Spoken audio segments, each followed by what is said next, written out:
A paz do Senhor Jesus. Nós vamos hoje para um estudo sobre as 10 pragas que atingiram o Egito e os deuses falsos do Egito que foram atingidos por essa praga. Então eu quero convidar você a estudar um pouquinho, a meditar um pouquinho sobre esse tema, sobre esse assunto. Agradecer você mais uma vez por estar aqui comigo e também durante os vídeos vocês vão ouvir aí algum barulhinho, uma galinha. Eu moro numa fazenda, então, né, barulhinho deles tem de monte. E às vezes, quando eles escutam a minha voz, aí que eles vêm na janela para ficar ali, né? Se eu esperar um momento de silêncio, eu não consigo. Mas, né, até a criação louva ao Senhor. Então nós vamos hoje meditar. Geralmente nós levamos a palavra para crianças. E aí você fala assim, a gente fala sobre as pragas, né? Mostra ali a representação da água se tornando sangue, das rãs, dos piolhos, da chuva de pedra. Sim, daí nós fazemos isso, temos que ensinar as crianças, né, de acordo com a idade delas. Mas hoje eu gostaria de você, junto comigo, meditar nessa palavra e que a gente possa olhar hoje de uma maneira diferente como caiu essas pragas lá no Egito. Deus enviou essas pragas para libertar o povo dele e mesmo assim o coração do faraó ficava endurecido. Mas as outras pessoas viam o que estava acontecendo, o coração do faraó ali cada vez mais duro até a última praga, que foi a praga dos primogênitos. Mas eu queria convidar você para a gente meditar. E mesmo que nós às vezes pensa assim, vai levar a palavra para a criança, e você estuda ali um texto de como explicar para a criança esse texto, vamos colocar assim, a primeira Páscoa. Aí você estuda ali aquele texto, você vê ali um PDF, alguma ideia, e você faz um visual e fala com elas de acordo com a idade delas, conta a história da primeira Páscoa. Mas nós também temos que ter em mente como que aconteceu. Muitas pessoas pensam que é só contar uma história para a criança. Na verdade, não. Na verdade, nós temos que estudar, meditar na palavra de Deus, aprender a palavra de Deus. E no dia que nós vamos ministrar para as crianças, aí nós colocamos um laço, colocamos a nossa roupa rodada, pegamos os visuais para que fixe para eles esse ensinamento, né? Através daqueles visuais, através do lúdico, através de acordo com a idade deles. Mas nós temos que ter em mente, nós temos que saber, até porque se alguém nos perguntar como foi, aí você tem como falar. Então tudo aquilo que você vai ministrar para as crianças, você tem que aprender não só da forma de passar para as crianças. Então nós vamos aprender sobre Noé. Aí você aprende, pega os bichinhos e pesquisa, aprende, né? Tá certo também, se preparar para contar para as crianças aquela história. Mas você também tem que parar, meditar, ler na palavra de Deus aonde está a passagem que você vai ministrar para aquelas crianças e procurar aprender, né, sobre aquele assunto de uma outra forma. Então, quando você chega lá, você vai mostrar os bichinhos aí, mas quando você estiver aprendendo, você vai estar absorvendo outros conhecimentos. Então, quando você for pregar para maiores, né, adultos, mulheres, então você já tem aí, você já sabe.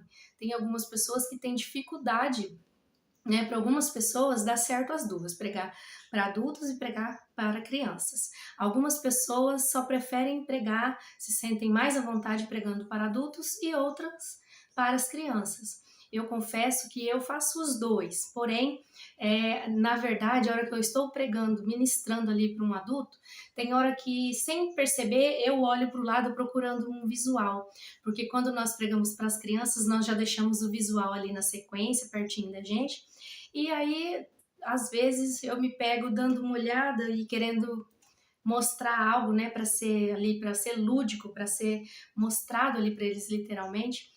Então acaba, né, mas para algumas pessoas é mais fácil, para algumas pessoas é mais difícil atuar nos dois campos. Porém, você vai ministrar só para criança. Você tem que pesquisar, você tem que ouvir, você tem que ler, né? Então, depois que você tiver aprendido aquele assunto, e se você já ouviu falar sobre aquele assunto, você já tem uma intimidade com aquele assunto, mas lê novamente, procura novamente, porque a palavra de Deus ela é viva. Então, toda vez que você lê o mesmo versículo, ele vai falar de uma forma diferente. Então, toda vez que você passar aquela mensagem, vai ser diferente, vai falar diferente, vai agir diferente, né? Através do Espírito Santo. Então, a palavra de Deus é viva. Então, procurar saber. Aí, depois que nós sabemos, aí nós vamos pesquisar um visual e como que nós vamos levar essa história para as crianças, de acordo com a idade delas. Então, às vezes, você vai levar numa sala que já tem as idades ali separadas. Às vezes você vai ministrar numa igreja, num culto, então é tudo mesclado. Então você vai ter que saber ali dosar o que você vai falar. Hoje o que nós vamos aprender aqui, talvez nós não vamos conseguir passar dessa maneira para a criança, mas nós aprendemos. Então você pode fazer um resumo e colocar ali, né? Olha, eles tinham outros deuses a quem eles oravam. Assim como a gente faz quando vai contar a história de Elias, né? Elias e os profetas de Baal. Então, né, você vai explicar ali, você não vai explicar tudo aquilo, mas você pode aprender quem eram os profetas de Baal, quem era o Baal dentro daquele contexto. Então, coisas que nós devemos aprender, tá bom? Então, nós vamos aqui falar um pouquinho sobre as 10 pragas que caíram sobre o Egito e os seus falsos deuses atingidos. Então nós vamos ver, e no slide, né, nas fotinhas, nós temos aí uma foto, uma figura representando esse Deus. Por que eu coloquei? Para que a gente possa ver também, porque às vezes a gente lê, às vezes a gente escuta, mas não vê como que era aquele Deus, como que os egípcios viam aquele Deus. Então nós vamos olhar, né? Então quando nós olhamos aquela figura, nós devemos assim viajar um pouco e pensar nos egípcios, nos seus templos, né? Cada deus tinha um templo. Então eles viam essas divindades ali pintadas em pedras, estátuas. Então, quando nós vamos ver aqui, quando falar o Deus que foi atingido, você vai ver a figura e você vai pensar, olha só, né, como que era diferente. Então, vamos lá para a primeira? Vamos aqui. Olha, a primeira praga. E aqui nós vamos ler em Êxodo, capítulo 7, versículo 14 até o 25. Então disse o Senhor a Moisés: o coração de Faraó está obstinado. Recusa deixar ir o povo. Vai pela manhã a Faraó, e eis que ele sairá às águas. Põe-te em frente dele na praia, no rio, e tomarás em tua mão a vara que tornou em cobra. E lhe dirás: o Senhor, o Deus dos Hebreus. Então vejam bem, o Deus dos Hebreus me tem enviado a ti, dizendo: deixa o meu povo ir para que me sirva no deserto. Porém, eis que até agora não tens ouvido. Assim diz o Senhor: nisto saberá que eu sou o Senhor. Eis que eu, com esta vara que tenho em minha mão, ferirei as águas que estão no rio, e tornar-se-ão em sangue. E os peixes que estão no rio morrerão, e o rio cheirará mal. E os egípcios nausearão bebendo a água do rio. Então, aí até o versículo 25 vai mostrar que Moisés toca o cajado na água e torna aquela água em sangue. Então, não torna a água vermelha, ou não, é o sangue, sangue. Então, imagina quem não poderia ver sangue ali naquele rio, que para eles era um Deus. Então, é aqui que nós vamos começar. E vocês viram que nesse versículo, o Deus dos Hebreus. E olha como o nosso Deus é grande, porque nós vamos ver que os egípcios se sacrificavam, se martirizavam ali, né, faziam sacrifícios para esse Deus, e esse Deus só exigia algo deles. E aqui nós vemos o Deus dos Hebreus pedindo, né, pedindo assim, dando uma ordem, mas não Faraó, né, que também era um Deus, e achou que poderia combater com o Deus dos Hebreus, porque quem era o Deus de escravos? E esse Deus é tão grande que ele vai para salvar o seu povo. Então ele exige sim, né, respeito, exige santidade do seu povo, mas mesmo que o povo é infiel, ele ainda continua fiel. Então nós vemos um Deus aqui que eles não conseguem ver, eles não têm uma figura desse Deus, é um Deus ali dos escravos, mas que vem com toda a autoridade, dizendo que é para deixar aquele povo ir, ou seja, ajudando aquele povo a sair da escravidão. Então, olha só, aqui nós vemos aqui, cada uma das 10 pragas foi dolorosamente literal. Então, o sangue era literal, não era só que ficou vermelho, né? Era sangue. Imagina você pegar um balde de sangue. Então, é isso que a gente tem que começar quando fala pra gente ler a Bíblia e meditar nela, é isso. Então, imagina, né? Quem tinha, por isso que eles nausearam, porque muitas pessoas não podem ver sangue. E eu acho que até quem pode ver um mar de sangue, um rio de sangue, né? Ver aquela coisa grossa ali em vez de água, então, foi literal, dirigida contra algum aspecto da falsa religião. Então, Deus, a cada praga, mostrou que ele era o Deus dos hebreus e que ele era o Deus todo-poderoso e o único Deus. Porque os hebreus tinham um Deus. Nós vamos ver aqui que pelo menos 10 deuses do Egito, nós vamos ver aqui que foram atingidos, mas eles tinham muito mais. Então, a primeira praga, a transformação do Nilo e todas as águas do Egito em sangue, foi uma ofensa ao deus Nilo, personificação de Ap, que se acreditava ser o deus da fertilidade. Tal praga resultou na morte de peixes e foi, portanto, um duro golpe contra a religião egípcia que venerava algumas espécies de peixes. Então, o deus Ap, o deus Nilo, porque eles achavam que o Nilo era um deus. Então, eles também tinham isso. O Nilo era um deus. E a figura para você falar, esse é o deus, é este aqui que nós estamos vendo, que era o deus Ap, ali nas águas, né? Então, quando aquilo aconteceu, os peixes morreram, porque não era mais água. Então, os peixes morreram e eles veneravam também alguns peixes. Então, eu lembro que eu falei que atingiu 10 deuses aqui, mas eles tinham muito mais. Eles veneravam os deuses, os peixes como deuses. Então, imagina, ver aquilo, o deus Ap não agindo, e na verdade nós vamos ver eles aqui. Quando isso acontece, eles têm o deus do Nilo. O Nilo é um deus, ele foi atingido, mas ele tem um deus. E os peixes também são deuses para nós, alguns. Então, eles iam ao templo deste deus para fazer ali as suas oferendas, suas preces ali, para que a água voltasse ao normal. Mas a água não voltava, a água só voltou quando a palavra do Deus dos Hebreus foi dita. Então, esse Deus, como que as pessoas ficaram, imagina? Então, todos aqui, eu quero que vocês pensem assim. Eu acho que todo mundo já passou isso na vida. Você confia muito em alguém, que esse alguém sempre vai estar com você, sempre te ajudando. E muitas vezes ele te ajuda, né? E você conta mais ainda com isso, que ele vai te ajudar sempre. E um belo dia você vai atrás e não recebe ajuda. Essa pessoa te vira as costas e você se vê ali, como que ela fez isso? Então, se a gente for meditar nessa palavra, é assim que os egípcios se sentiram. Então, o Nilo tinha a cheia, aonde ele banhava ali as terras, depois ele secava, então aquela terra ficava muito fértil, e era onde eles plantavam as coisas deles ali. Então é o Deus da fertilidade, é o Deus da fertilidade, é o Deus Ap, é o Deus Nilo. Então todo ano era sempre a mesma coisa, eles sempre fazendo bem. Eles iam no templo deste Deus, eles faziam seus sacrifícios, suas oferendas, e também ali dava tudo certo, mas não era o Deus Ap, era o Deus que fazia todas as coisas, né? O sol nasce para todos, e Deus, né, tudo debaixo do sol ali, Deus domina. Então, na verdade, era Deus, a cheia da água, mas para eles fizeram para eles um Deus. Então imagina, quando eles viram, vamos lá, né? Todo ano Deus Ap nos ajuda, e todo momento, então agora nós vamos lá. E vai e pede, faz sacrifício e nada. Só quando Deus dos Hebreus fala e acaba aquela praga.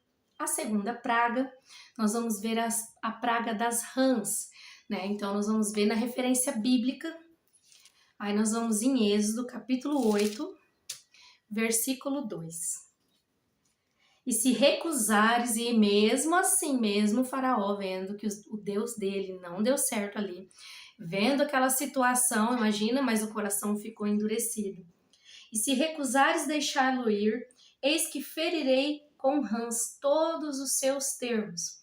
E o rio criará rãs, que subirão e virão à tua casa e ao teu dormitório, e sobre a tua cama, e a casa dos teus servos, e sobre o povo, e aos teus fornos e às tuas amassadeiras. Então, aqui Deus fala novamente, Você não vai deixar ir? Não, então agora eu vou.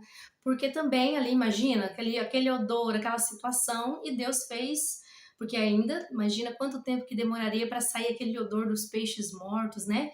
Do sangue. Então, vem as rãs. Então, o povo tá ali, como que o Deus Ap não fez nada, não nos ajudou, né? Não foi contra o Deus dos escravos. Nós que somos a raça mais importante, né, os deuses mais importantes, que Deus é esse que também a gente nem vê a personificação dele?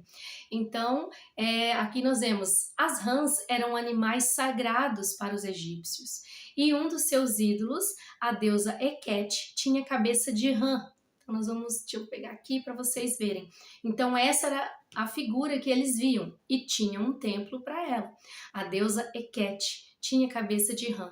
Eles supunham que ela possuía poder criador, embora o principal propósito dessa praga fosse punir os opressores de Israel, também atraria desprezo por seus muitos deuses pagãos. E a grande multiplicação de rãs fez com que a deusa Heket parecesse maligna. Ela atormentou o povo que lhe era tão devoto. As superstições dos egípcios os obrigaram a respeitar as criaturas que a praga lhe fez odiar e que, se não fossem deidades, teriam destruídos. Então, para eles, a Rã também era um deus, porque a deusa Heket tinha cabeça de rã. E quando vem aquela praga de rã que vem e sobe nas camas, entra nos fornos, então uma pessoa ia fazer comida, tinha ali, então você imagina, às vezes tem um, né, perto da gente, já assusta, né, para quem tem medo, e para quem não tem medo também já não, né, quem não tem muita intimidade ali.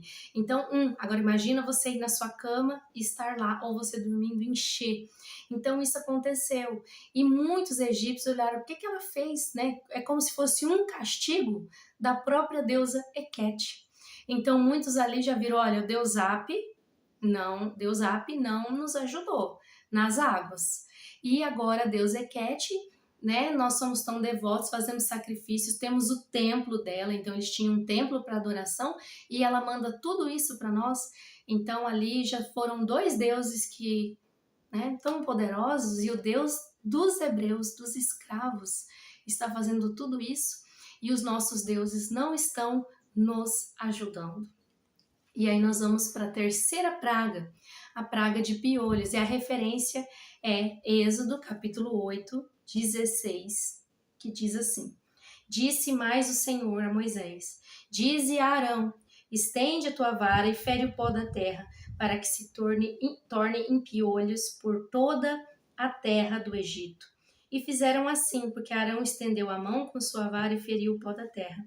E havia muito piolho nos homens e no gado. Todo o pó da terra se tornou em piolhos em toda a terra do Egito. E aí os magos, né, e os magos fizeram também assim com seus encantamentos, para produzirem piolhos, mas não puderam, e havia piolhos nos homens e no gado. Então disseram os magos a Faraó: isto é o dedo de Deus. Porém o coração de Faraó se endureceu e não ouvia, como o Senhor havia dito, que ele estaria com o coração endurecido. Então aqui nessa terceira praga, a terceira praga ela vai atingir o falso deus Tote. Então na terceira praga, Arão estendeu a mão, o seu bordão, e feriu o pó da terra, que se tornou piolhos, que infestaram nos homens e no gado por toda a terra do Egito. Os magos egípcios tentaram reproduzir tal feito, mas reconheceram sua impotência e disseram: isso é o dedo de Deus. Atribua-se ao deus Tote a criação do conhecimento e da sabedoria, da arte e da magia, mas nem mesmo essa divindade pôde ajudar os magos a imitar a terceira praga. Este foi mais um golpe para a falsa religião do Egito. Então Deus ia libertar o seu povo e ia mostrar que só existe um Deus, ele, o Deus Todo-Poderoso. Então aqui os magos já têm isso no coração deles. Então mesmo eles que eram ali, tipo um sacerdote ali também, né, os magos, eles falaram que isto era o dedo de Deus. Então nós vamos aqui, vamos aqui para a quarta praga. Então nós vamos para a quarta praga. Aqui está a referência bíblica, Êxodo 20:32. Tive que fazer uma pausa aqui, porque aqui é galinha da Angola. Aqui deu uma mexida aí na câmera, vocês puderam ver, foi um cachorro meu que veio aqui, né, me dar um cheiro e saiu tropeçando aí no pedestal. Aqui em casa parece às vezes uma arca de Noé. Tem um gatinho também que já passou por aqui, mas ele é mais delicadinho, então não sai trombando, né? E falei, vou dar uma fechadinha ali para ver se eles, às vezes, todos eles escutam a minha voz e daí vira uma reunião, né? Mas eu gosto muito, irmão. Né? Vamos lá, então? Agora, a quarta praga, Êxodo 8:20-32. Que diz assim: Disse mais o Senhor a Moisés: Levanta-te pela manhã bem cedo e põe-se diante de Faraó. Eis que ele sairá às águas, e diz-lhe: Assim diz o Senhor: Deixa ir o meu povo para que me sirva. Porque se não deixares ir o meu povo, eis que enviarei enxames de moscas sobre ti e sobre os teus servos, sobre o teu povo e sobre as tuas casas e casas. Dos egípcios se encherão deste enxame, e também a terra em que eles estiverem. Então, a quarta praga vem para também atingir aqui. Olha só, novamente foi dada a chance para que Faraó reconhecesse o Deus verdadeiro e se arrependesse, deixando os hebreus partirem para servirem o Senhor. A quarta praga consistia em enxames de moscas que infestariam todo o Egito. Um novo elemento é introduzido a partir desta praga, a distinção entre egípcios e os adoradores do verdadeiro Deus. Êxodo 8:22. Enquanto a casa dos egípcios era infestadas pelos enxames de moscas, os israelitas na terra de Gozém não foram atingidos. Mais uma vez, a falsa religião egípcia é derrotada. A separação entre israelitas e egípcios constituía uma evidência tradicional do caráter miraculoso dos juízos divinos, planejados de modo a impressionar as pessoas que Deus não era uma deidade local ou mesmo nacional, mas que possuía um poder que se estendia a todos os povos. Os egípcios que estudavam o curso dos eventos durante essas semanas ou meses fatídicos devem ter reconhecido a autoridade suprema do Deus de Israel sobre o Egito, bem como sobre os hebreus. Então, este Deus aqui era o que poderia ajudá-los a parar aquela praga. Porém, os mosquitos, né, as moscas vieram ali, e daí nós vamos ver que ela vai na próxima também. Uma praga acabou levando a outra, porque quando vem esse enxame, né, essas moscas, igual eu falo, né, a gente tem que meditar. Porque quando nós estamos fazendo algo e tem uma mosca voando, aquilo acaba, né? A gente já começa a tampar tudo, começa a dar uma agonia. E quando você frita alguma coisa, eu falo, quando frita, elas vieram ver o que é. Porque fica ali umas 5, 6 voando, uns mosquitos. Aquilo já nos incomoda. Agora avalia essa praga. Então, imagino que eles não passaram, fizeram sacrifícios para o Deus deles, mas mais uma divindade foi atingida, né? A falsa religião egípcia. Então, eles eram um império, eles eram os melhores. Então, se eles eram os melhores, eles tinham os melhores deuses. Então, na Grécia tem né, os seus deuses, Roma tinha seus deuses, todo povo tinha seu deus. Porém, eles, como eram um império, como eram ricos, né, faziam aquelas pirâmides, todos esses que nós estamos vendo aqui, esse deus falso aqui tem a cara de besouro, né? Então ele que cuidava dessa parte, vamos dizer assim, para eles, e nada aconteceu. Então cada deus deles tinha um templo, tinha seus adoradores, tinha as suas preces, e isso não resolveu. E quando nós falamos aqui de mosca, geralmente a gente, né, um animalzinho da gente, a mosca bota, se a gente não cuidar, acaba morrendo.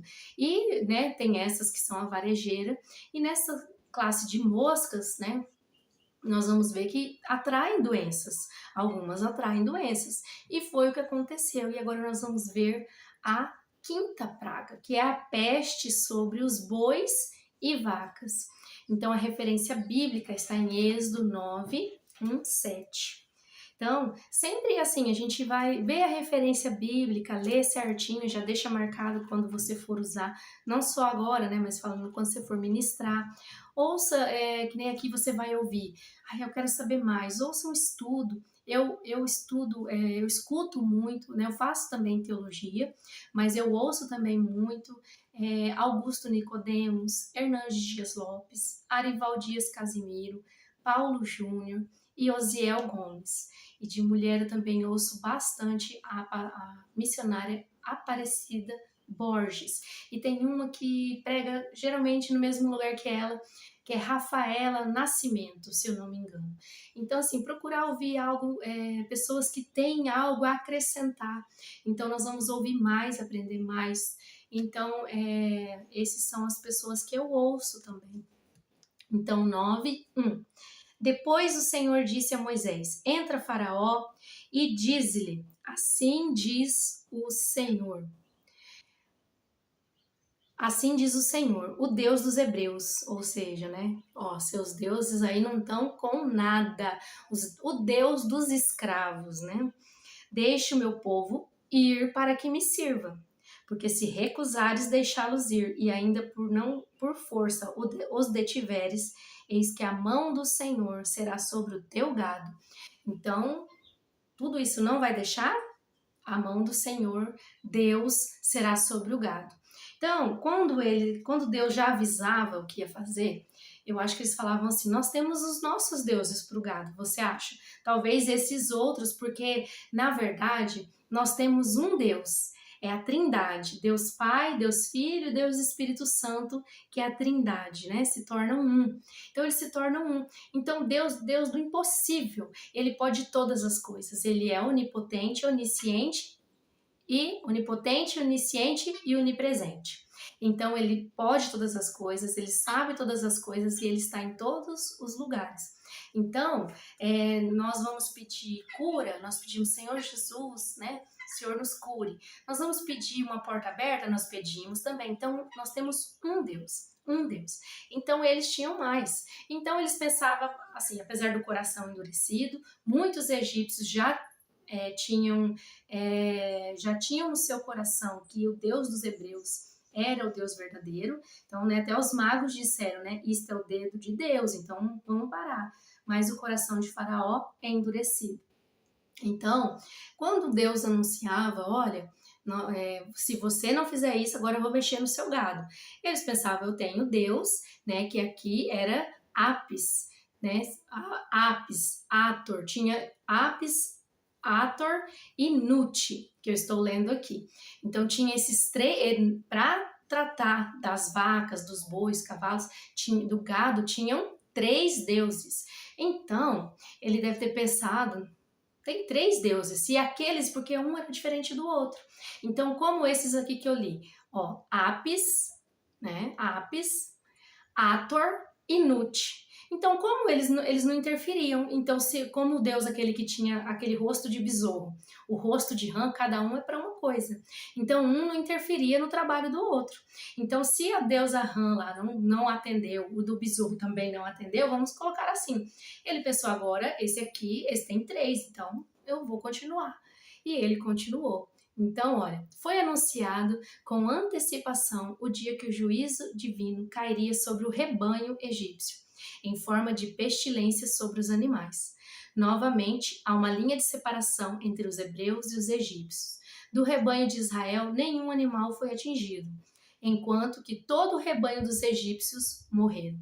Esta praga certamente atingiu a crença em divindades muito populares no Egito, como Apis, deus sagrado de Mênfis, da fertilidade e dos rebanhos, Ator, representado pela figura da deusa vaca, uma deusa celestial, e Nut, algumas vezes representada como uma vaca. Então veio essa praga, acabou, exterminou ali o rebanho deles. E mais uma vez, aqui 3 deuses foram atingidos também. Então imagina quem era devoto deste Deus, né? Porque, como eu disse, cada um tinha uma coisa, né? Era um Deus da chuva, Deus do sol, Deus da terra. Então não era em um só, como os hebreus. E aí nós vamos para a 6ª praga, que feridas sobre os egípcios. Êxodo 9, de 8 a 12. Porém, o Senhor endureceu o coração, eu estou lendo 12, e não ouviu como o Senhor tinha dito a Moisés. Então, aqui Moisés disse que para o faraó, que se ele não se esse coração dele não endurecesse, os egípcios sofreriam de úlceras, né, de feridas. Então, até aqui, os magos, então aqueles magos lá que estavam tentando recriar as pragas ou até mesmo reverter, pedindo aos deuses, não conseguiram. Então, até neste momento, até a sexta praga, os magos estavam ali junto a Faraó, sob a face de Faraó. Então, eles estavam junto ali resolvendo, olha, agora chegou a mosca, agora os rebanhos morreram e tudo. E esses magos já tinham falado, isso é o dedo de Deus, mas como nós lemos aqui no versículo 12, o coração de Faraó endurecido. Então, até aqui, os magos egípcios estiveram presentes quando os milagres foram realizados. Embora tivessem reproduzido algumas falsas imitações, utilizando as ciências ocultas, nessa ocasião, a praga caiu sobre eles com tamanha severidade que não podiam continuar com o rei. Em vez disso, então, porque, né, imagina, você cheio de úlceras, cheio de ferida, você quer ficar deitado, não consegue mais, então ali já se separou, porque todo mundo teve que ficar de repouso. Em vez disso, fugiram para suas casas em busca da proteção e tratamento. Novamente houve clara distinção entre egípcios e os hebreus. Nenhum poder mágico ou sobrenatural pôde protegê-los. E a deusa Osíris, aqui representada, uma deusa muito poderosa, que não pôde livrar os egípcios, nem mesmo o faraó, das úlceras e de todas as outras pragas, né? Mas ela era usada mais nessa parte aí, e mesmo assim, até os magos que estavam ali com o faraó tiveram que se resguardar por conta das úlceras. E aí nós vamos para a sétima praga, chuva de pedras, e a referência está em Êxodo 9, capítulo 13, versículo 13. Então disse o Senhor a Moisés: levanta-te pela manhã cedo e põe-se diante de Faraó e diz: assim diz o Senhor dos Hebreus, Deus dos Hebreus, deixa ir o povo meu para que me sirva. Então aqui nós vemos o Senhor, Deus dos Hebreus, eu sou o Deus dele, eu sou o Deus Todo-Poderoso. Eu estou te avisando, né? Esses seus deuses aí são falsos. E o faraó também era um deus, então ele ficava com raiva, né? Então, porque desta vez enviarei todas as minhas pragas sobre o teu coração e sobre os teus servos, sobre o teu povo, para que saibais que não há um outro Deus diante da terra. Porque agora tenho estendido a mão para te ferir, e a ti e ao teu povo, com pestilência, para que seja destruído a terra. E depois, né, nós vamos ver na leitura até o versículo 35, a chuva de pedra. Então vamos ler aqui. Foi fixado o tempo para o começo da sétima praga, chuva de pedras. Ela deveria cair sobre o Egito no dia seguinte, caso o faraó não se arrependesse. Então o Senhor ainda deu um dia para ele e não deixasse os hebreus sair. Esse período de tempo determinado testificaria ao rei que Yahvé é o único Senhor, o Criador da terra e dos céus. Porque nesse meio tempo, o que eles foram fazer? Foram atrás deste Deus aí, que está representado nessa figura, foram atrás dele para fazer ali suas oferendas, sacrifício, para que Deus, o Deus dos hebreus, não conseguisse. Então, mais uma vez, eles devem ter pensado, olha, como tem esse tempo, nós vamos buscar e agora nós vamos provar, porque esse Deus é muito poderoso. Se os outros não deram certo, esse dará, porque nós vamos ter um dia aí para, nós não vamos precisar reverter, nós vamos evitar. E assim, creio que eles fizeram no templo, né? Porque todos tinham um templo. Então nós vamos aqui. Esses elementos considerados pelos egípcios como seus deuses, longe de serem capazes de ajudá-los, estavam sob o controle de Deus. eles o usaria como instrumento ainda para punir aqueles que o adoravam. Lembra aquela da rã? Eles ficaram com raiva porque ela mandou tudo aquilo e eles não podiam matar porque era Deus. Tanto é que o povo hebreu tinha que sair para sacrificar porque eles acreditavam que o cordeiro também era um deus. Então os hebreus matarem ali um deus do Egito não poderia. Então é por isso que eles tinham que sair, porque para os egípcios matar um cordeiro, que era o sacrifício que se fazia na época, era uma abominação. Então quando eles viram as rãs, também eles não podiam matar, porque era um deus. Mas mesmo assim ficaram com raiva daquela deusa, porque manda tanta rã, né? E aqui também. Então, como Deus se aborrece com a idolatria, mesmo em meio ao castigo, Deus mostrou misericórdia, advertindo os egípcios de seu destino iminente e avisando-lhe que protegessem a si mesmos e suas propriedades. Se os faraós e seus servos tivessem aceitado o aviso dado de maneira tão misericordiosa, a vida de homens e de animais teria sido poupada. Mas o aviso não foi considerado e houve grandes perdas. O verso 20 insinua que alguns egípcios haviam aprendido a temer a Deus. Então eles ficaram sabendo, eles viram que aqueles deuses não estavam com nada ali, então eles se abrigaram. Então muitos ali acreditaram em Deus, muitos ali viram que aquele era o Deus verdadeiro. Então, talvez ainda não o conhecessem como o único Deus verdadeiro, ou seja, talvez eles pensassem que era um Deus que eles não conheciam. Né? Então, aqueles deuses ali só falharam, mas esse Deus dos hebreus deve ser algum que eu não conheça. Então, deve ser mais um, né? O Deus tal, né? Então, mas o aviso não foi considerado, o verso talvez ainda não conhecessem, mas apenas como alguém que convinha a respeitar. Então não conhecia como o povo hebreu, mas respeitavam. A forte Saraiva envergonhou os deuses considerados como tendo controle sobre esses elementos naturais. Por exemplo, Íris, deus da água, e Osíris, deus do fogo. E aí nós vamos para a oitava praga. E na oitava praga é os gafanhotos. Então nós vamos ver que nas moscas ali já foi difícil.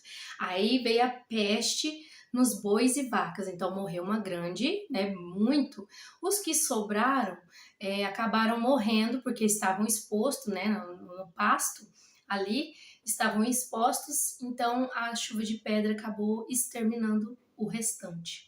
E aí havia também tinha a plantação e o que não foi destruído pela chuva de pedra, agora seria destruído pelos gafanhotos. Então, Êxodo 20, 10, eu tô com 1 e 20 aqui, tá bom?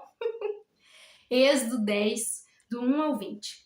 Depois disse o Senhor a Moisés: Entra, Faraó, porque tenho agravado o seu coração e o coração dos seus servos para fazer estes meus sinais no meio deles. E para que contes ao ouvido dos teus filhos e dos teus filhos e dos teus filhos, e nós hoje aqui falando sobre isso, hein? Quantos 1000 anos depois? Então assim foram Moisés e Arão a Faraó e disseram: Senhor, o Deus dos hebreus, até quando recusas humilhar-te diante de mim? Deixe o meu povo ir para que me sirva. Porque se ainda recusares deixar ir o meu povo, eis que trarei amanhã gafanhotos aos teus termos. Então, ele ainda continuava com o coração endurecido. Então, a praga dos gafanhotos destruiu toda a vegetação que havia sobrado da devastadora chuva de pedras e demonstrou que Yahvé tinha controle absoluto sobre todos os elementos da natureza. O juízo divino era mais uma demonstração de que a crença egípcia em seus deuses, que eles supunham garantir abundante colheita, eram falsos. Deus encheu o ar e a terra de gafanhotos, e os deuses egípcios, Shu, deus do ar, e Sebec, que é esse que está aí representado, deus inseto, não ajudaram a fazer nada para impedir. Então, aquilo que sobrou depois de tudo isso, ainda não conseguiu mais um deus, né? E aqui foram 2. Shu, deus do ar, porque ele poderia não deixar aquilo acontecer no ar, e Sebec, deus inseto, que era o deus dos insetos, que lá também com as moscas já não fez, né, muita coisa, e aqui então, principalmente. Então aí a terra estava devastada. Então aqui, ó, na oitava praga, a terra já não tinha gado, o pouquinho que sobrou da chuva de Saraiva, ali a chuva de pedra, ficou um pouquinho da plantação, foram tentando, e aí veio essa praga de gafanhoto. Então, imaginem só. E aí nós vamos para a nona praga, das trevas. Os egípcios não andavam à noite. Quando era noite, eles não andavam, eles evitavam a qualquer custo, eles não andavam à noite, porque eles tinham muito medo também. Então, imagina, e essa treva que Deus mandou podia se pegar. Então não tinha como acender nada, mesmo que acendesse era densa, apagava. Então eles tinham muito medo do escuro mesmo, né? Porque era uma crença deles. Então, Êxodo 10, 21. Então disse o Senhor a Moisés: estende a tua mão para o céu, e virão terras sobre a terra do Egito, trevas que se apalpem. Então não era só aquele escuro. Então daí nós vamos pensar, imagina nós, né, no escuro. Às vezes mesmo com medo, mas nós temos a luz celular, uma lanterna.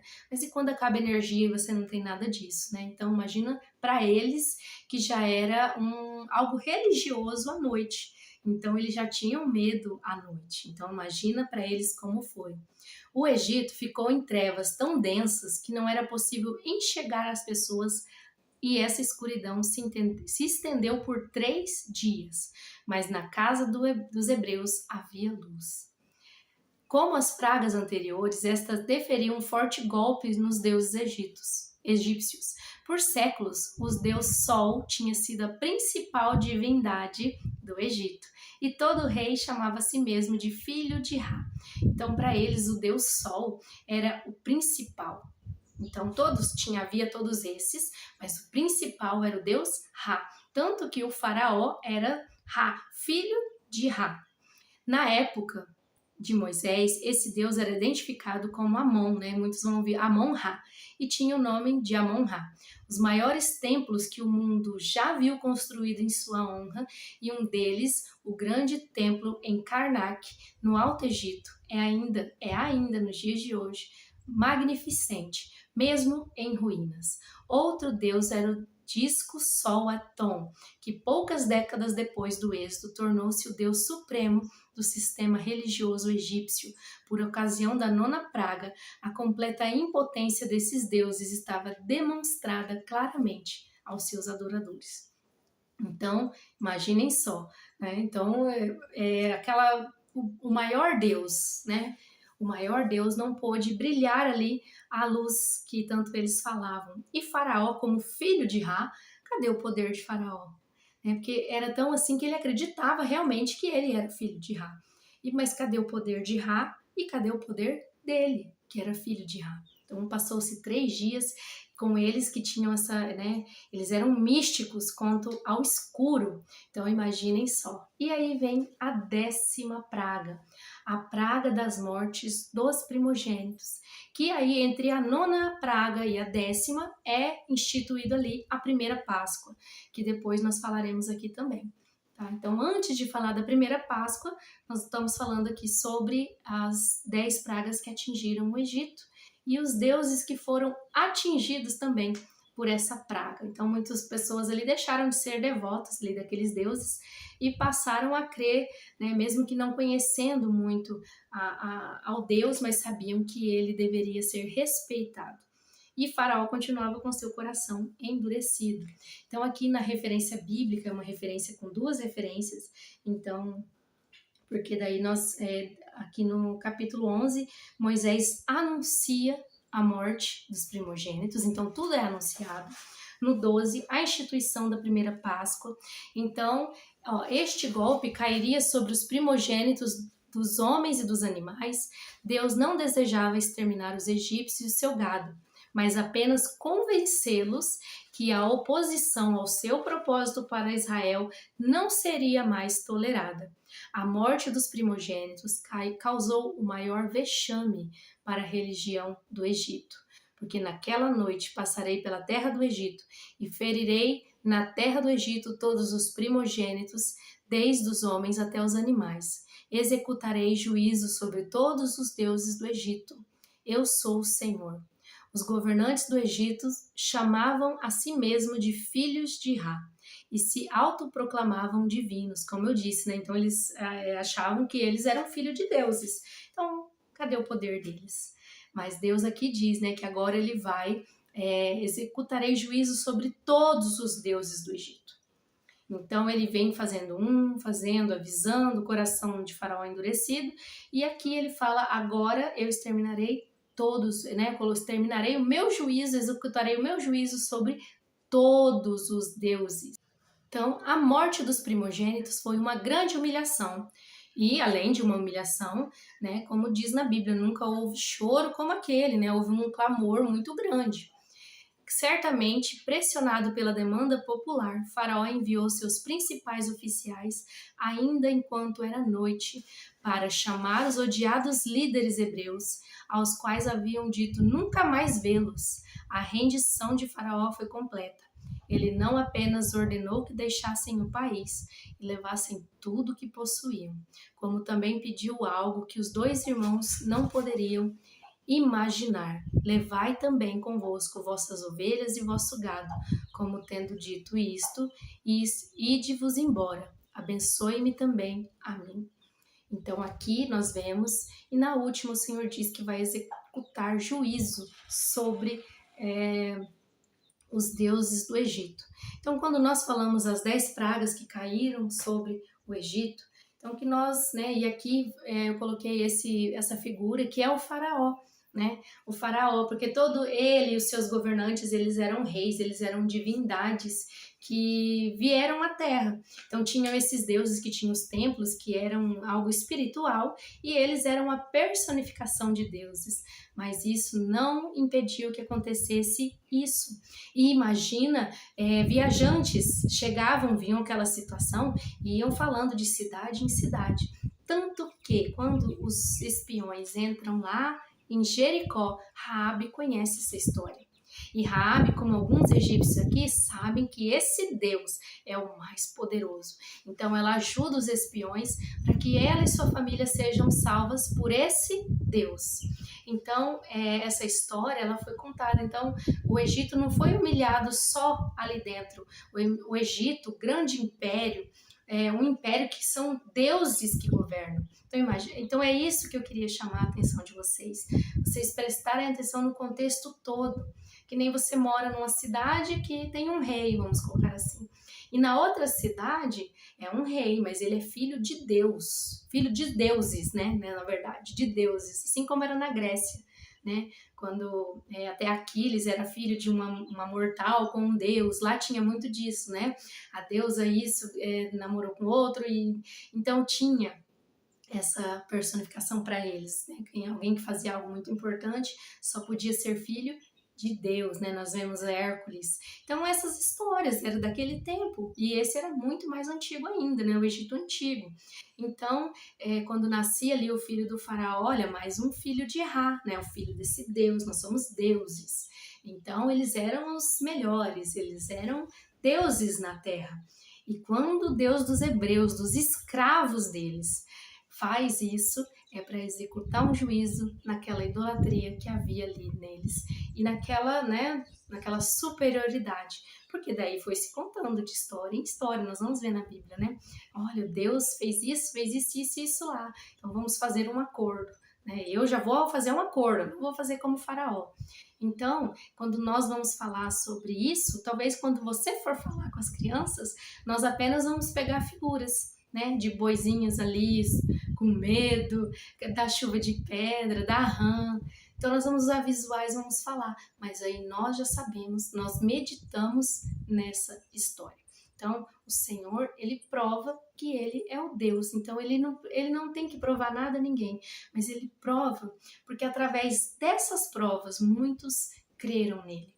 Então, como eu disse aqui, né, nós vamos usar esse exemplo de Raabe, que depois de um tempo ainda é salva através dessa história.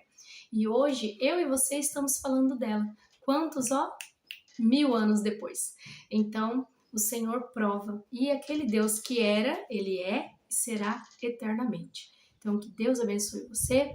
No próximo, nós vamos falar agora sobre a primeira Páscoa, a instituição da primeira Páscoa, e eu espero vocês.